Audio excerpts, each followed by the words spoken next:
Keep talking. He's counting your men. The waitress warned the mafia boss. Why was she watching closely enough to notice? And what did the mafia boss understand from her warning that no one else seemed to see? Hello, everyone, and welcome back to the channel. Before we step into today's story, make sure you subscribe and turn on notifications so you never miss the next story waiting to unfold. Thank you for spending your time with us and for continuing to support the channel. It truly means so much to have you here. And before we begin, leave a comment below and tell us where in the world you're watching from and what time it is where you are right now. We always love seeing how far these stories travel and discovering who is listening with us. Now, let's begin today's story. 7. The stranger whispered, and somehow I knew he wasn't counting tables. I had been carrying a tray of bourbon toward the private dining room at Bellwether when I heard it, barely louder than the rain tapping against the tall windows. Saturday nights were always polished chaos there. Low jazz, expensive watches, glasses catching amber light, people speaking softly because real money rarely needed to raise its voice. I was Tessa Rowe, 26 years old, 6 hours into a 10-hour shift, and until that moment my biggest concern had been whether Table 4 would complain about their steak again. Then Vincent Calder walked through the front doors. I didn't know him personally. Everyone in Chicago seemed to know the name, though. Conversations changed when it was mentioned. Managers suddenly remembered details. People who liked gossip lowered their voices. Vincent entered wearing a charcoal overcoat over a dark suit, followed by 7 men who spread through the restaurant without ever appearing to hurry. That was the first thing I noticed. The second was the man at the bar. Gray jacket, white shirt, no tie, half-finished club soda sitting untouched beside his hand. He never looked directly at Vincent. That was what bothered me. Everyone else did. Some stared. Some deliberately looked away. This man watched reflections instead. The mirror behind the liquor shelves, the polished brass near the entrance, the dark window beside him. Vincent's first man crossed the lobby. The stranger tapped one finger against the bar. Once. Another man passed. Tap. I slowed without meaning to. 3. 4. My tray suddenly felt heavier. 5. 6. Vincent stopped near the host's stand while Martin Keene, my manager, hurried forward with the smile he reserved for people whose dinner bills could cover our payroll. The 7th man moved toward the private room. Tap. 7. The stranger murmured. My stomach tightened. Maybe it meant nothing. Working in restaurants teaches you not to invent stories about customers. You notice things, then forget them. Who tips well? Who lies about anniversaries for free dessert? Who watches the door because they're waiting for someone? But this felt different. The stranger wasn't watching Vincent like a curious customer. He was measuring the space around him. His eyes moved to the hallway, then the kitchen entrance, then the front door, then back to the mirror. I looked toward Vincent. He was already walking to table 9, apparently unaware. Martin caught my arm as I passed. Private room needs service. Of course it did. Send Kayla. Calder asked for someone experienced. I almost laughed. Experienced at what? Carrying whiskey without spilling it on terrifyingly expensive suits? Martin handed me the order. Tessa, please. I looked back at the bar. The gray-jacketed man had shifted slightly in his seat. His eyes followed another of Vincent's men repositioning near the hallway. His finger touched the bar again, but this time he didn't count aloud. I understood anyway. He was starting over. I picked up the bottle Vincent had ordered and walked toward table 9, telling myself there was a perfectly innocent explanation. Then the stranger stopped counting people and began counting exits. I had crossed half the room when the man in the gray jacket looked at me. Not through me. At me. For 1 second, his expression changed, and that frightened me more than if he had stared. He knew I had noticed him. I kept walking. The bottle in my hand suddenly felt too cold, condensation gathering beneath my fingers as I entered the private dining area. Vincent Calder sat at the head of table 9 with Nolan Price on his right. Up close, Vincent was quieter than I expected. No dramatic gestures. No raised voice.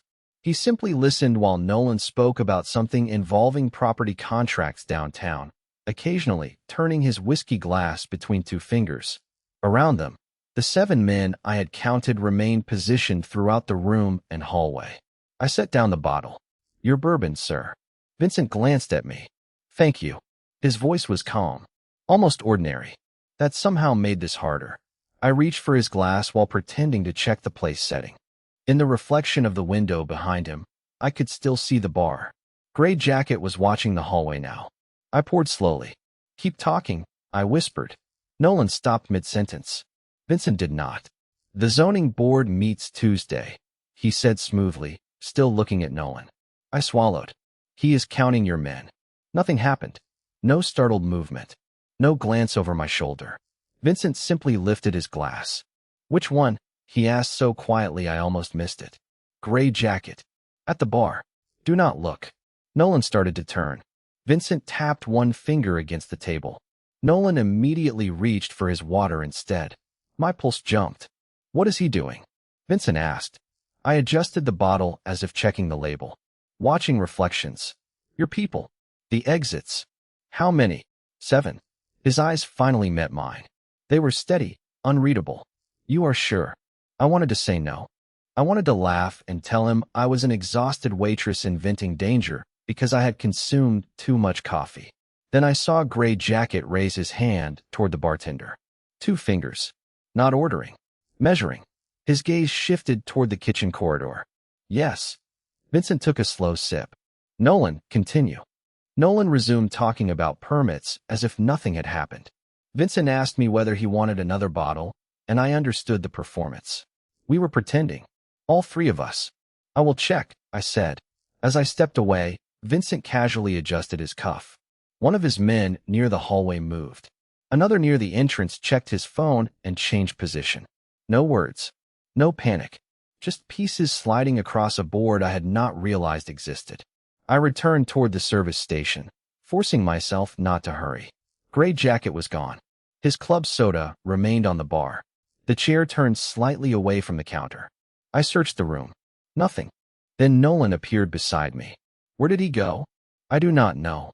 Nolan looked toward the entrance. Nobody saw him leave. My skin went cold. Vincent approached several seconds later, still carrying his glass. Show me where he was sitting. I led them to the bar. The stranger had left nothing behind except a receipt folded beneath his untouched drink. Nolan opened it. 7 short lines had been drawn across the paper. Beneath them was another line, only half finished.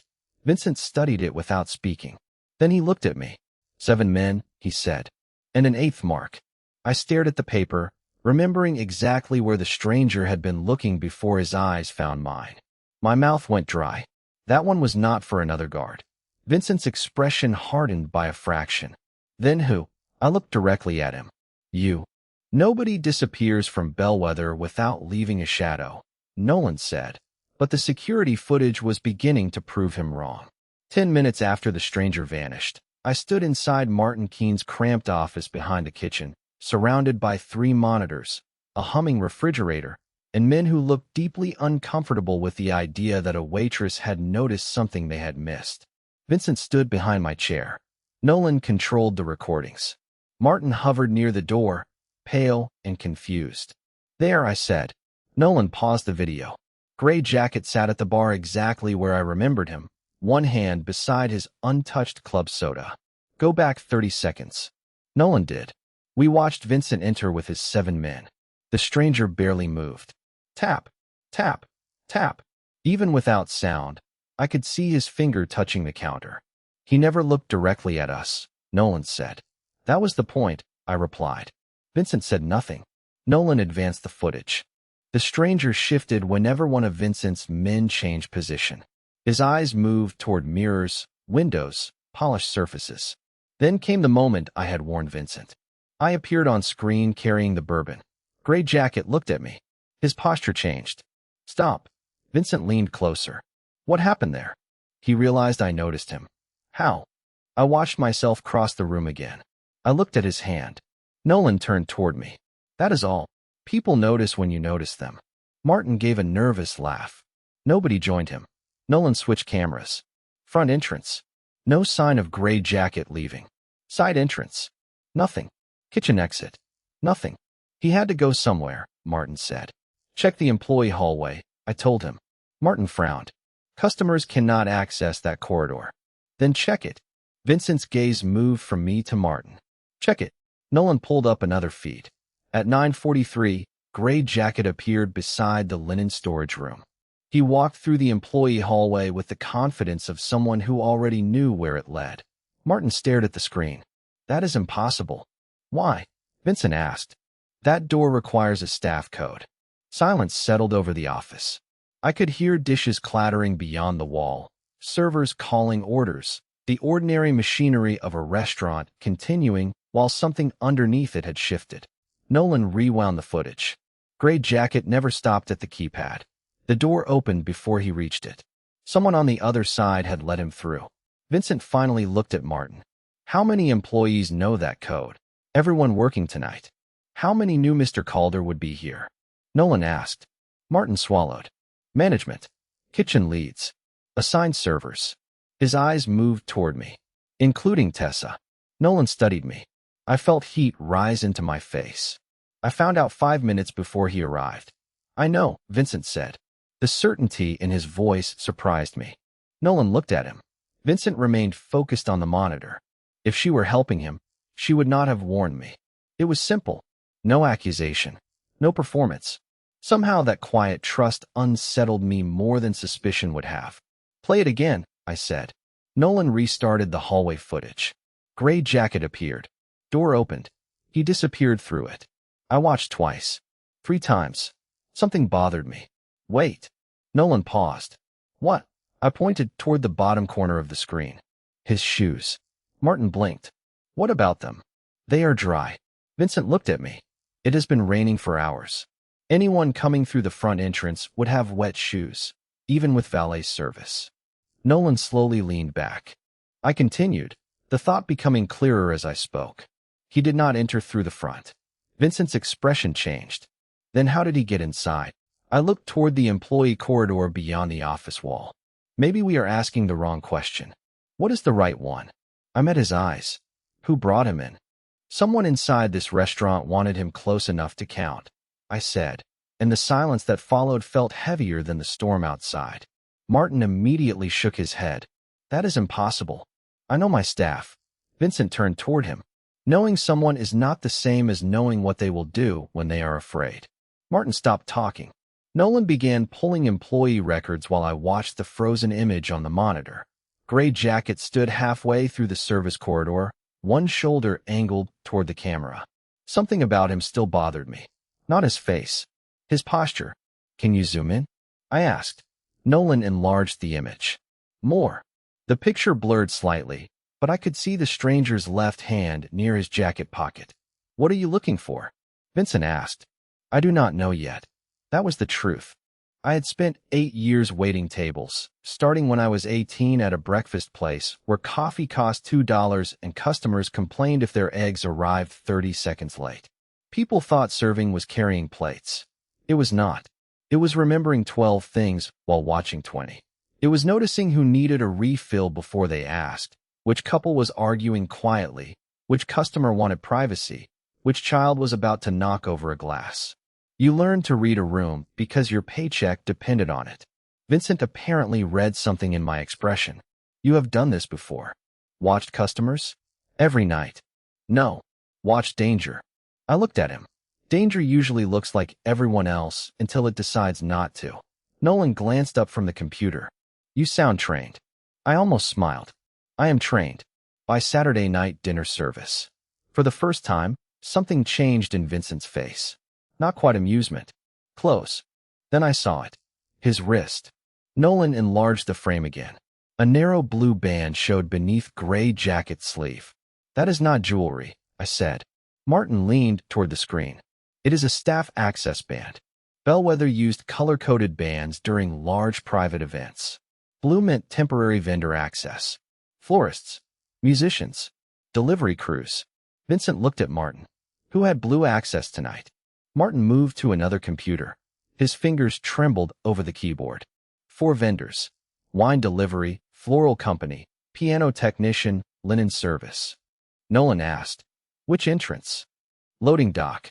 My eyes dropped to Gray Jacket's shoes again. Dry? Clean. The loading dock is covered, I said. Martin nodded slowly. From the alley, all the way inside. That explained the shoes. It also meant he had not needed anyone to sneak him through the dining room. He had entered legally, wearing permission on his wrist.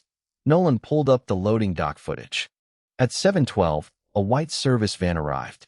2 men unloaded flower arrangements. At 7:19, another man stepped from the passenger side wearing a dark work jacket and carrying an empty crate. Even through the grainy footage, I recognized him. Gray jacket. He entered Bellwether more than 2 hours before Vincent arrived. He knew you were coming, I said. Vincent remained perfectly still. Nolan looked at the reservation log. Your dinner was confirmed this afternoon. By whom? Vincent asked. My office. That changed the room. Martin was no longer the person everyone watched. Vincent's own people were. Nolan's expression tightened. Only a few people had the final schedule. Vincent looked at the screen, then at me. You noticed him because he was counting. Yes. What else did you notice? I thought about the bar, the untouched drink, the reflections, the exits. Then I remembered the one thing that had seemed meaningless at the time. He skipped one of your men. Nolan frowned. Which one? I looked at him. You. Nolan did not react immediately. That was the first thing I noticed. Most people would have asked what I meant. He simply stared at me, then at the frozen image on the monitor, as if he were replaying the entire evening inside his head. You are certain?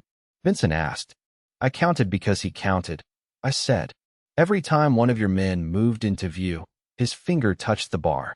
But when Nolan crossed behind him, nothing. Martin shifted uneasily near the door. Nolan folded his arms. Maybe he missed me. He did not miss anything.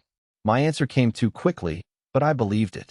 Gray Jacket had studied that room with more concentration than most customers gave their own conversations. Vincent looked at Nolan. There was no accusation in his expression. That somehow made the moment worse. Why would someone count everyone except me? Nolan asked. I pictured the stranger again. His untouched drink. His eyes moving through reflections. His fingers marking each man. Because he already knew where you would be. Nobody spoke. Rain whispered against the small office window. Somewhere beyond the wall, silverware struck a plate, and someone laughed. Normal sounds. Wrong night. Nolan reached for the keyboard. We need to identify the vendor. Martin opened the floral company invoice. The delivery listed 3 workers, but the loading dock camera had shown 4. Gray Jacket had entered as the extra man. He borrowed someone else's access, Martin said. Or someone arranged it, Vincent replied. Nolan checked his phone. I can have people review every vendor record. Vincent nodded, then looked at me. Your shift ends when? 11. I checked the clock. 10:28. You are leaving now. I almost laughed. I still have tables. Martin can cover them. Martin cannot carry 3 dinner plates without looking like he is defusing a bomb. Martin opened his mouth, reconsidered, and closed it. Vincent's expression remained calm. Someone came here knowing my schedule. You noticed him. He noticed you noticing him. Going home alone would be careless. And leaving with a group of your men would be subtle? No. Then I am finishing my shift. Nolan looked at Vincent as if waiting for an order. Vincent surprised both of us. Fine. One word. No argument. But Nolan stays nearby. I do not need a babysitter. Neither do I, Vincent said. Apparently, I needed a waitress. I stared at him. There it was again, that almost smile that disappeared before I could decide whether it was real. I returned to the dining room. For the next 30 minutes, I poured wine, cleared plates, and pretended my life had not become strange. At 11:04, I clocked out, pulled on my coat, and stepped through the employee entrance. The rain had softened to a cold drizzle. Nolan waited beneath the awning, keeping enough distance to honor the argument I had already made. My apartment is 6 blocks away, I told him. Then this will be a short walk. We made it 3. At the corner of Wabash and Hubbard, I noticed a dark sedan parked beneath a broken streetlight. Its engine was running. Nolan noticed my hesitation. What? That car? What about it? It was outside when I arrived for work. Nolan's posture changed. The sedan pulled away without hurry. Not fast. Not dramatic. Just gone. My phone vibrated inside my coat pocket. Unknown number. 1 message. 3 words. Nice observation, Tessa. I stopped walking. Nolan read my face. What happened? I turned the screen toward him. For the first time all night, Nolan Price looked genuinely unsettled. Because the stranger had not only known Vincent Calder's schedule, somehow he already knew my name. Do not answer it, Nolan said. I was not planning to. My voice sounded steadier than I felt. The message remained on my screen. 3 harmless-looking words that had somehow turned 6 blocks of familiar Chicago sidewalk into unfamiliar territory. Nice observation, Tessa. Nolan scanned the street while I slipped the phone back into my coat. The sedan was already gone. We are not walking to your apartment, he said.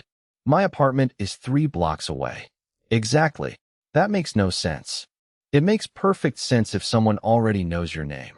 A black SUV rolled around the corner less than 2 minutes later. Vincent was in the back seat. Of course he was. He opened the door, looked at me once, and said, "Get in." I stayed beneath the awning.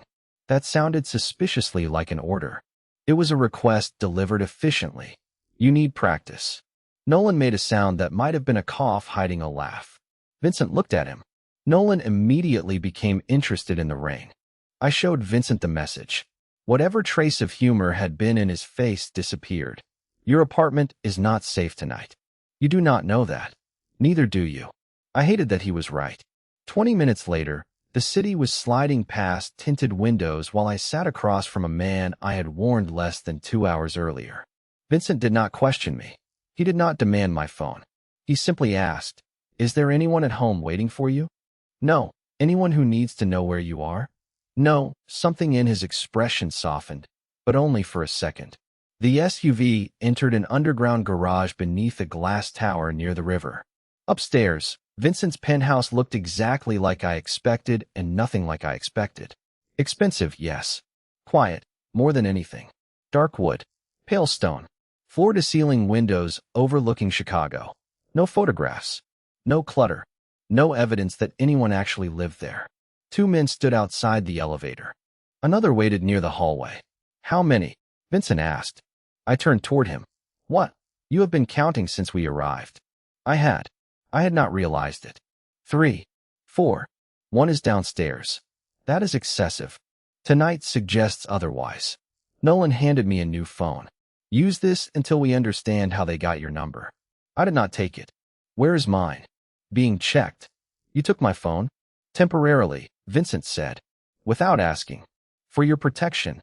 The words landed badly. I felt it immediately. So did he.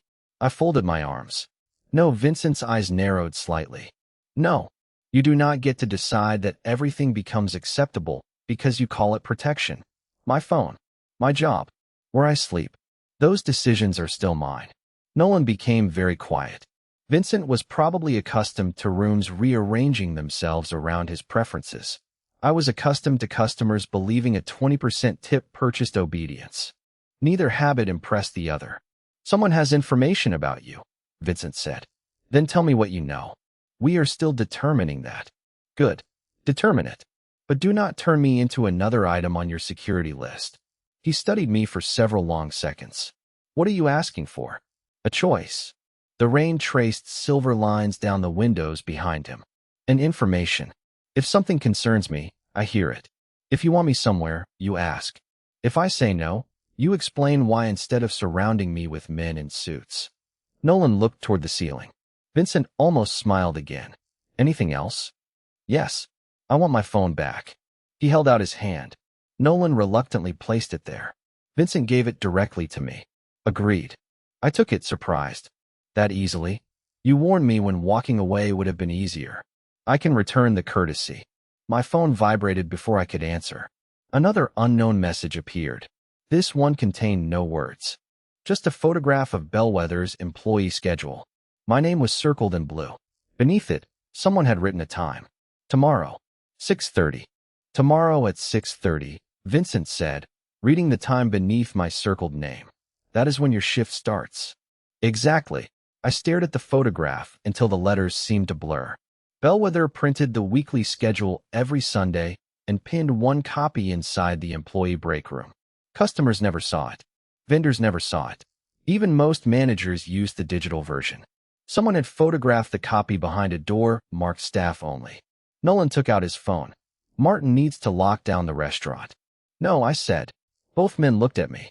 If whoever sent this wants me frightened enough to stay away tomorrow, closing Bellwether tells them it worked. Vincent's voice stayed level. This is not a contest of courage. I know. It is information. I enlarged the photograph. The blue circle around my name had been drawn with a thick marker. Look at the corner. Nolan leaned closer. Part of another name was visible above mine, along with the edge of a handwritten note. That schedule is not the one in the break room, I said. How can you tell? Because Martin spilled coffee on Tuesday's copy. There is a stain across the bottom. Everyone complained because he refused to print another one. Nolan looked at Vincent. Then where is this copy? I thought for a moment. Manager's office. Martin keeps a backup inside the scheduling binder. Vincent's eyes sharpened, meaning whoever photographed this had access to his office. The penthouse suddenly felt colder. I remembered standing in that office less than an hour earlier with Martin, Nolan, and Vincent while we watched the security footage. There were employee files in there, I said. Addresses? Nolan asked. Emergency contacts. Applications. Probably everything. He was already dialing Martin. I turned toward Vincent. I am going to work tomorrow. Tessa, you agreed to ask, remember? His jaw tightened. Then I am asking you not to. And I am asking what happens if I disappear from my normal routine. Whoever this is learns that I am scared, that you are protecting me, and that their message reached you. Vincent watched me in silence. You think they are testing our response? I think people reveal themselves when they believe they are controlling the room. Nolan ended his call. Martin checked the office. Nothing looks disturbed. The binder is still there. Of course it is, I said. Taking it would tell us exactly what happened. Vincent walked toward the windows, Chicago glowing beneath him in wet ribbons of white and gold. For a man surrounded by people, he looked strangely alone standing there. You notice details, he said. It is my job. Your job is serving dinner. My job is knowing what people need before they say it. He turned. Where did you learn to watch people this closely? I hesitated. Nowhere dramatic. My father worked building security when I was growing up. Shopping centers, office towers, apartment buildings. He used to make games out of observation while we waited for the bus. Which person is late? Who forgot something? Who is waiting for somebody? I got good at it. Your father still in security? He died 6 years ago. Vincent's expression changed. I am sorry. Thank you. No interrogation followed. I appreciated that. Nolan broke the silence. If Tessa returns tomorrow, we control the environment. Vincent looked at me. You would agree to that. Depends what control means. You work your shift normally. Nolan stays nearby. My people remain out of sight unless needed. You tell us immediately if anything feels wrong. And nobody follows me into the kitchen pretending to be invisible. Nolan sighed. You make this difficult. I carry hot plates for people who send soup back because it is too warm. Difficult is relative. Vincent finally smiled. A real one this time, brief but unmistakable. 6:30, he said. Your rules. I should have felt relieved. Instead, I looked again at the photograph on my phone and noticed something I had missed. In the shiny plastic covering the schedule, a faint reflection showed the person holding the camera. Not a face, just a hand. Around the wrist was a narrow blue band. That band was not just his way in, I said. It was his way of telling us he could come back. Vincent took my phone and studied the reflection without touching the screen more than necessary.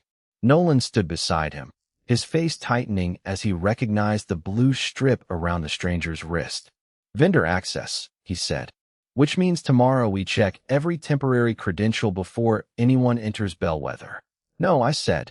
Nolan looked tired of hearing that word from me. What now? If you suddenly change every procedure, he knows we saw the reflection. Vincent handed my phone back. She is right. Nolan stared at him. You are enjoying saying that. Not particularly. I almost smiled. Almost. The next evening, I arrived at Bellwether at 6:17, 13 minutes before my shift. Chicago had traded rain for cold wind, the kind that found every opening in your coat. From the sidewalk, the restaurant looked completely normal. Warm amber light, white tablecloths, a pianist testing soft chords near the lounge, Martin complaining about napkin folds. Normal had never looked so suspicious. Nolan was nowhere visible, exactly as promised. Vincent was not there. I clocked in, tied my apron, and started working. 6:30 passed, then 7, then 8. Nothing happened. That was the problem. I began noticing everything because I was waiting for one thing. A delivery driver stayed too long near the kitchen. A customer changed tables twice. A florist brought replacement arrangements through the loading dock. Every detail felt important until it was not. By 9:15, I was angry at myself for being afraid. Then Vincent arrived. No announcement. No crowd shifting dramatically. He entered with Nolan and 4 other men, not 7. 4. I counted automatically. Vincent noticed. Still doing that? He asked when I approached table 9. Apparently. Anything. Too much. He looked around. Meaning, when you are looking for danger, everyone starts looking suspicious. That is why professionals learn patience. And waitresses learn not to accuse customers before dessert. I poured his water. His eyes moved toward mine. You came back. I said I would. Most people say many things when they feel safe. Most people do not work for tips. That almost smile returned. Then I saw the new waiter. He stood near table 12 carrying an empty tray. I had never seen him before. Bellwether hired seasonal staff, so unfamiliar faces were not unusual. But his shoes were black, polished, expensive. Not restaurant shoes. Servers bought footwear for surviving 8 hours on hardwood floors, not for impressing anyone. I watched him approach the service station. He picked up a pitcher with his left hand. Wrong shelf. Then reached for clean glasses stored where only banquet staff usually went. He was copying movements without understanding them. My heartbeat changed. Vincent noticed before I said anything. What? New waiter. Where? Behind you. Do not turn. His expression stayed neutral. What is wrong with him? He does not know the room. Vincent lifted his glass. Neither do half the customers. Customers do not wear aprons. I moved away before anyone could notice our conversation. The new waiter crossed toward the private dining corridor. I followed at a distance, carrying a tray I did not need.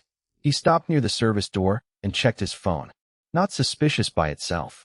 Then he looked toward Vincent's table. Once. Toward Nolan. Once. Toward the front entrance. Twice. He was not counting men. He was checking positions. I stepped into the corridor before he could continue. Can I help you? He turned. For half a second, surprise crossed his face. Looking for the restroom. Other direction. Right. Thanks. He walked away without arguing. Too easily. I watched him disappear toward the dining room, then looked down. Something small lay near the service door where he had been standing. A folded piece of paper. I picked it up. Inside were 4 handwritten names. 3 belonged to men currently sitting with Vincent. The 4th was Nolan Price. But beside Nolan's name, there was no check mark. There was a time. 9:45. I checked the clock above the kitchen door. 9:42. Nolan, I said, and the way his name sounded in my own voice made him turn before I reached the table. I slid the folded paper beneath the edge of his water glass and kept moving as if I had only delivered another check. Vincent watched me cross toward the service station. Nolan opened the note without changing expression. 9:44. 1 minute. I looked toward the new waiter. Gone. My eyes swept the dining room. No unfamiliar apron. No expensive black shoes. Then I noticed the service elevator indicator glowing above the kitchen corridor. Going down. Nolan rose. Vincent caught his wrist. Stay. My name is on that paper. Exactly. Nolan sat again, reluctantly. I approached with a coffee pot I had no reason to carry. He took the service elevator. I whispered. Then he wants someone to follow, Vincent said. That is what I thought. Nolan looked between us. You both decided that quickly. Because 9:45 is not a meeting time, I said. It is bait. The clock changed. 9:45. Nothing happened. No alarms. No shouting. Just the pianist beginning another song and a woman near the windows asking for more sparkling water. Vincent leaned back. What did he check before leaving? You. Nolan. Front entrance. Not the kitchen. No, not the other men. I replayed it mentally. The waiter had looked at Vincent once. Nolan once. Entrance twice. He wanted to know whether Nolan was still here.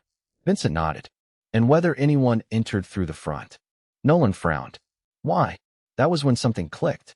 Gray Jacket had skipped Nolan the night before. Tonight, Nolan's name was the only one paired with the time. They were not trying to learn where he was. They already knew where he would be. They are measuring your routine, I said. Not Vincent's. Nolan's face became still. Explain. Yesterday, the first man counted everyone except you. Tonight, the second man checked your position before leaving. You are the constant. Vincent's gaze sharpened. Because Nolan handles my schedule. Maybe. I looked toward the corridor. Or because whoever is watching already knows his. Nolan reached for his phone. Vincent stopped him with one sentence. Do not call anyone yet. Nolan stared at him. You think the leak is close. I think Tessa has been right too often for me to ignore the pattern. Hearing him say my name did something strange to the room. Yesterday, I had been the waitress who happened to notice a customer. Now the most powerful man in it was waiting for my opinion. I wished that felt better. What would you do? Vincent asked. Nolan looked surprised. So was I. You are asking me? Yes.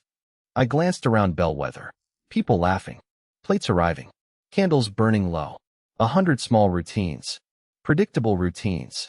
That was what whoever planned this depended on. Stop giving them what they expect. Meaning, do not confront anyone. Do not change your security tonight. Do not suddenly cancel meetings. If someone inside your organization is passing information, the fastest way to expose them is to give different people different information. Nolan's eyes narrowed thoughtfully. 3 schedules. 3 versions, I said. Different locations. Different numbers of men. Then wait to see which version someone reacts to. Vincent studied me for a long moment. You have never done this before? I have covered sections when servers were stealing each other's tables. Same principle. Smaller suits. Nolan laughed despite himself. Vincent did not. He was watching me differently now. Not like someone he needed to move out of danger. Like someone whose words carried weight. We do it your way, he said. I should have felt proud. Instead, my eyes landed on the folded note again. For names. 3 check marks. Nolan's time. Something still did not fit. Wait, I whispered. What? Vincent asked. I looked at Nolan. If they needed to learn your routine, why write down a time they already knew? Nolan's expression changed. My stomach tightened. Unless that note was never meant for them. Vincent looked toward the empty corridor. It was meant for us to find. Then whoever left it wanted us looking at Nolan, I said. Vincent folded the note once and placed it beside his glass. Around us, Bellwether continued pretending nothing had changed. The pianist played softly. Servers crossed the floor with polished trays. Somewhere near the kitchen, Martin reminded someone that table 6 had been waiting 12 minutes for dessert. Ordinary details. I suddenly trusted them more than anything dramatic. Nolan leaned closer. Why point at me? Because suspicion is useful, I said. If Vincent starts questioning the person closest to him, whoever is actually passing information gets more room to move. Vincent looked at Nolan. And I waste time watching the wrong man. Exactly. Nolan exhaled slowly. So we give them something else to watch. By midnight, we had 3 versions of Vincent's schedule for Thursday evening. Version 1 said he would meet at the Calder Foundation office with 6 men. Version 2 placed him at a private club with 4. Version 3 listed a dinner at Bellwether with only 3. Each version went to a different person with access to his movements. Nolan handled the distribution, while Vincent told me only what I needed to know. That mattered. He had listened when I asked for boundaries. Thursday arrived beneath a gray Chicago sky. I worked the lunch shift, went home for 3 hours, then returned at 5:30. Vincent was not scheduled to appear until 8. At 7:12, Martin called me into his office. Nolan and Vincent were already there. 3 printed reports rested on the desk. Someone reacted, Nolan said. To which version? Vincent slid one sheet toward me. Bellwether. 3 men. Who received it? I asked. Nolan hesitated. Vincent answered. Raymond Vale. I did not know the name. Nolan explained quietly. Raymond had worked with Vincent's family for more than 20 years. He managed transportation, reservations, and private logistics. The kind of person nobody questioned because he had been trusted longer than some employees had been alive. You think he betrayed you? I asked. Vincent stared at the report. I think information given only to Raymond reached someone else within 2 hours. That is not the same thing. Nolan looked at me. It is close. No, it is convenient. Vincent's eyes lifted. Explain. I remembered what he had said about fear. Knowing someone was not the same as knowing what they would do when afraid. If Raymond wanted to sell information, why wait 20 years? Why leave patterns obvious enough to trace? Nolan replied, people change. So do circumstances. Vincent became very still. You think someone is pressuring him. I think we should know before deciding what he is. An hour later, Raymond arrived at Bellwether believing Vincent wanted to discuss Thursday transportation. He was in his late 50s, silver-haired, neatly dressed, with tired eyes that kept drifting toward his phone. I served coffee while Vincent spoke with him in the private room. Raymond answered every question calmly until his phone vibrated. He did not pick it up. He did not even look at the screen. But his hand tightened around the cup. There. Fear. Not guilt. I had seen both in restaurants. Guilty people watched who was watching them. Frightened people watched the thing they feared. Raymond watched his phone. I refilled his coffee and deliberately placed the pot near his right hand. His screen lit again. A photograph flashed before going dark. A young woman standing outside a college building. Raymond immediately turned the phone face down. I walked back to Vincent and bent toward the table. Do not accuse him. Vincent barely moved. Why? Because he is not protecting himself. Raymond heard me. His face lost all color. Vincent looked across the table at the man who had served his family for 2 decades. His voice was quiet. Who is she? Raymond closed his eyes.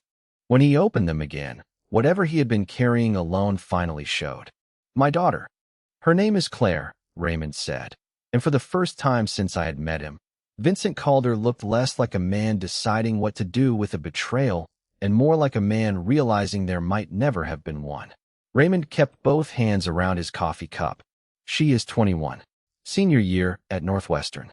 3 weeks ago, someone sent me a photograph of her leaving class. Then another outside her apartment. They told me they wanted schedules. Nothing else. Nolan's voice tightened.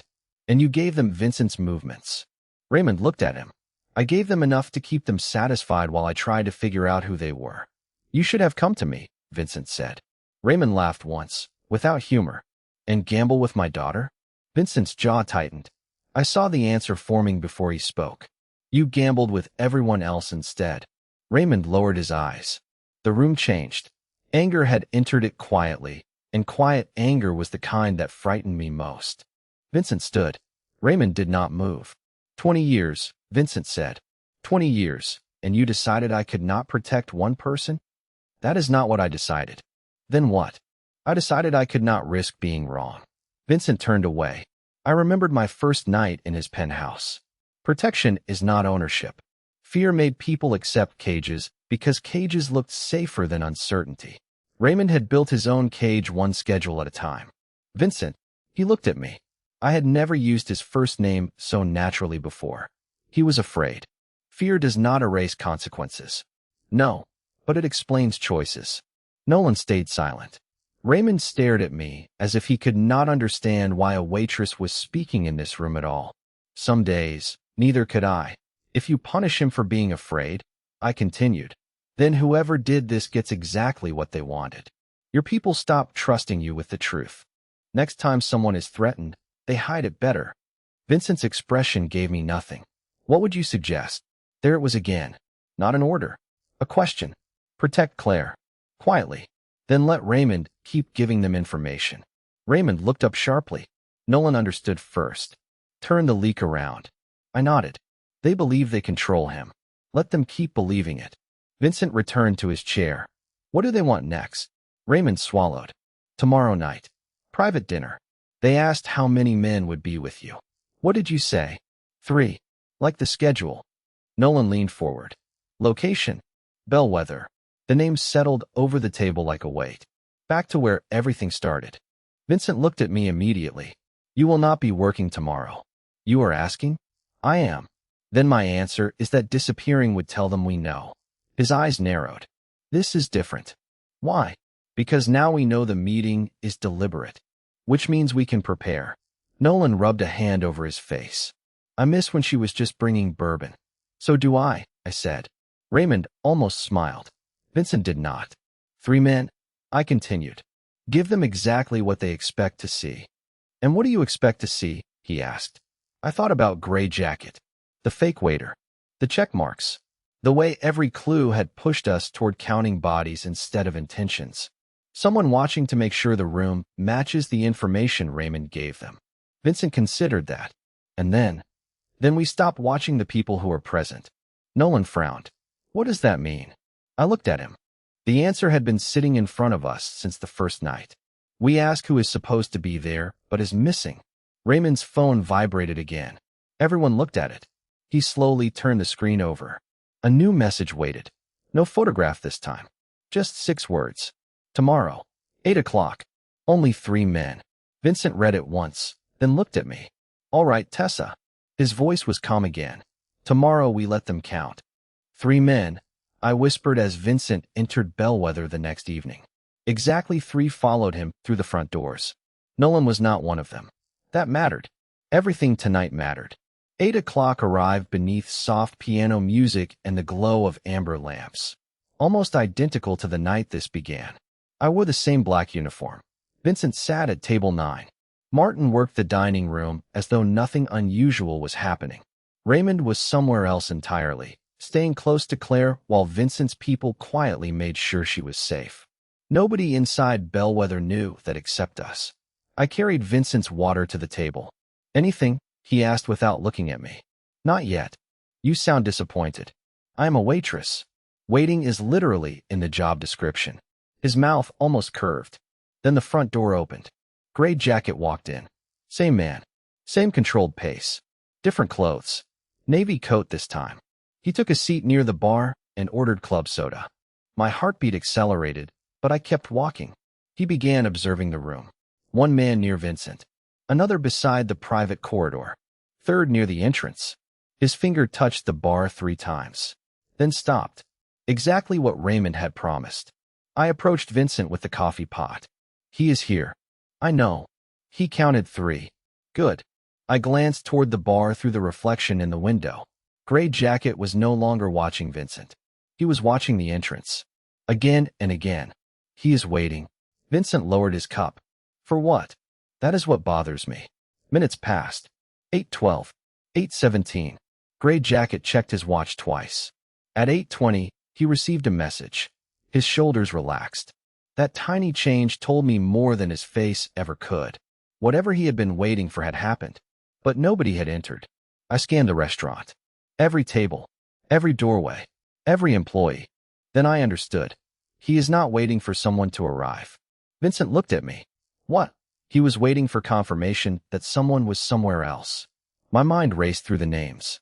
Vincent was here. 3 men were here. Raymond was with Claire. Martin was working. Nolan was missing. Where is Nolan? Vincent's expression changed. Calder Foundation office. Why? He is securing the financial records connected to Gideon Rusk. Gideon. The name had surfaced that afternoon when Nolan traced the vendor company through a chain of shell businesses. The man behind the pressure campaign. The man who wanted Vincent looking inward while something else moved outside his sight. I stared at Gray Jacket. He was not counting anymore. He was smiling at his phone. Vincent, this was never about whether you had enough men here. Vincent was already reaching for his phone. Then what? It was about making sure Nolan was not one of them. He called. No answer. Again. Nothing. The calm in Vincent's face became absolute. Nolan has the records. And Gideon knows it. Vincent stood. Gray Jacket noticed immediately. His smile vanished. Do not go toward him, I said. I was not planning to. Good. Because he wants your attention here. Vincent stopped. That was the moment everything changed. The old version of him might have reacted to the person directly in front of him. Instead, he listened. What do you see? He asked. I looked at Gray Jacket, then toward the service corridor. The fake waiter from 2 nights earlier had appeared near the kitchen door, no apron this time. Both men were watching Vincent, keeping his eyes inside Bellwether. They are buying time. Vincent called another number. This time someone answered. Foundation office. Check on Nolan. Quietly. He listened, then looked at me. Nolan left 10 minutes ago. Relief came too quickly. Where? He changed the plan after your comment yesterday. He moved the records before dinner. Gray Jacket checked his phone again. His face changed. Whatever message appeared was not the one he expected. Vincent saw it too. They lost him. No, I said slowly. They lost the records. Vincent's phone vibrated. Nolan. Vincent answered and listened. Then he placed the phone on the table and looked across the room at Gray Jacket. The records are already with federal investigators. Gray Jacket stood and quietly headed for the door. Nobody stopped him. Nobody needed to.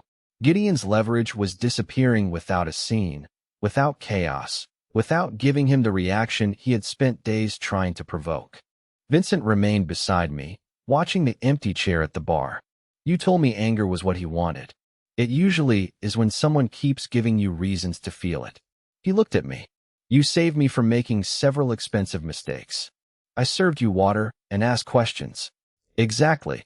For once, the most powerful man in the room had won by refusing to prove how powerful he was. 3 months later, I still counted people when Vincent Calder walked into Bellwether. Some habits survive even after the danger is gone. The investigation built from Nolan's records had spread quietly through offices, companies, and accounts connected to Gideon Rusk. There had been no dramatic ending, no public spectacle, just evidence placed into the right hands and doors closing one by one. Raymond kept his position after telling Vincent everything. Claire finished her semester without another photograph appearing on her father's phone. Nolan returned to complaining about my habit of questioning every security decision he made. And me? I was still carrying plates. At least for a little while longer. Martin had discovered the restaurant management program I abandoned 2 years earlier when tuition became impossible, and somehow Bellwether suddenly offered an employee education grant that had apparently existed only after Vincent started asking questions. I confronted him about it. He denied buying my future. Technically, he was telling the truth. He had funded a scholarship program for every eligible employee instead. You are irritatingly careful with loopholes, I told him. I learned from someone irritatingly careful with details, he replied. That was Vincent now. Not softer exactly. More deliberate. He still entered rooms and changed them simply by being there. But I had watched him learn that control and strength were not the same thing. On a cold Tuesday night in February, he arrived at Bellwether at 9:30. Alone. I was wiping down table 9 when I saw him. I immediately looked toward the entrance. Then the bar. Then the hallway. Vincent removed his coat. You can stop. Stop what? Counting. I looked behind him again. Where is Nolan? Home. Your security? Nearby, but not inside. I folded the cloth over my hand. That sounds almost normal. Do not spread rumors. I laughed before I could stop myself. He sat at table 9, the same place where I had once leaned close enough to warn him about a stranger counting his men. Back then, I thought men like Vincent survived because everyone feared them. I understood differently now. Fear could make people obey. It could also make loyal people hide the truth. Raymond had taught us that. Gideon had depended on it. Vincent had nearly fallen for it. Coffee? I asked. Only if you sit down. I raised an eyebrow. Employees do not sit with customers. Your shift ended 4 minutes ago. I checked the clock. He was right. Of course he was. I untied my apron, handed it to Martin as he passed, and sat across from Vincent. No private room. No men surrounding the table. Just 2 cups and the low hum of a restaurant preparing to close. So, I said, how many men did you bring tonight? Vincent looked toward the empty chair beside him. None that you need to count. That is not an answer. It is the best you are getting. I smiled into my coffee. For several seconds, neither of us spoke. Silence with Vincent used to feel like a test. Now it felt like permission not to fill every empty space. Why are you here? I finally asked. He considered the question longer than necessary. Because I wanted coffee. You own a coffee machine. Nolan said the same thing. Nolan is becoming smarter. Vincent leaned back. And because I wanted to ask you something without making it sound like an order. That got my attention. Progress. Dinner. Friday. Somewhere you do not work. I stared at him. The man who once moved through Chicago surrounded by people waiting for instructions was sitting across from a waitress and looking almost uncertain. Almost. Are you asking me on a date? Vincent Calder? I am trying. You still need practice. Is that a no? I let him wait 3 seconds. Maybe 4. Friday works. His smile appeared slowly. Real this time. No calculation behind it. I looked around Bellwether, remembering the first night, the gray jacket, the tapping finger, the 7 men being reduced to numbers by someone who thought numbers were power. He had been wrong. I had been wrong too. I thought power belonged to whoever could make the room obey. Vincent taught me something different by learning it himself. Sometimes power is knowing when not to command. Sometimes courage is speaking when nobody expects your voice to matter. And sometimes the person who changes your life is not the one standing above everyone else. It is the one who sees what everyone else overlooked, speaks quietly, and somehow becomes the person you finally choose to hear.